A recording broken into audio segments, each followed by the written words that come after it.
Good morning. As we are reading through Numbers and Deuteronomy and the Old Testament, and we read and we place focus on the Israelites complaining and grumbling and all the things that they do wrong, I like to visit that a little bit, but from the opposite side of that, which is Moses, right?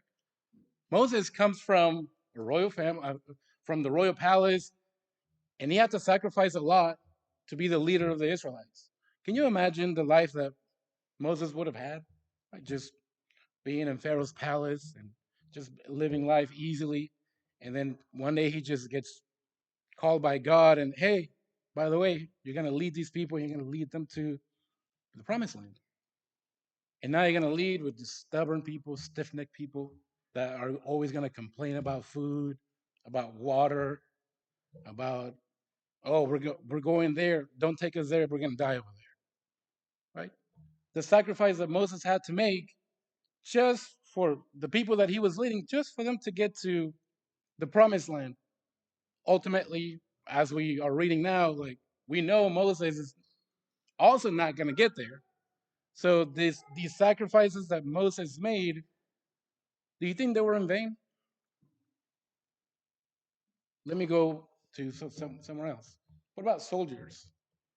Soldiers sign up to go to war, sign up to maybe possibly we call it the highest price to defend a country, to go to war for that country, to protect a country, right? What about parents? What sacrifices do they make, right? Staying up all night, waking up early, right? Maybe you have to figure out what to make for breakfast, lunch, and dinner every day. That's not an easy task, right? What about college students, right?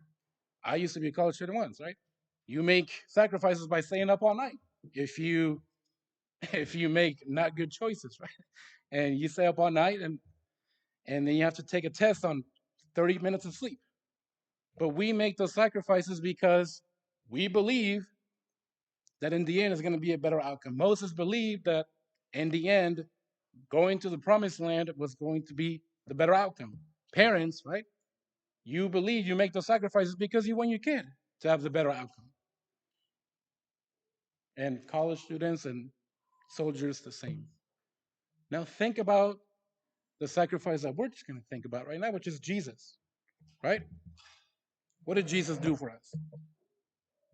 What was the sacrifice that Jesus made? Right? He was betrayed by his friend. He was arrested. He was illegally tried overnight and put to death. He received the legal amount of slashing that anyone could receive. They placed the crown of thorns on him. He had to carry his own cross.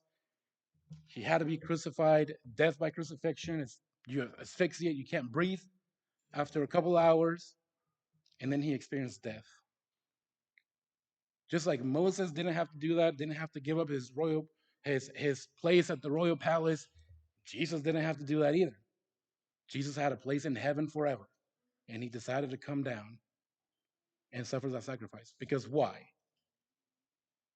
Why did Moses, soldiers, college students, parents, why do they all make the sacrifice? Because they believe deep in their heart that is for the better outcome. Why did Jesus make the sacrifice that he did?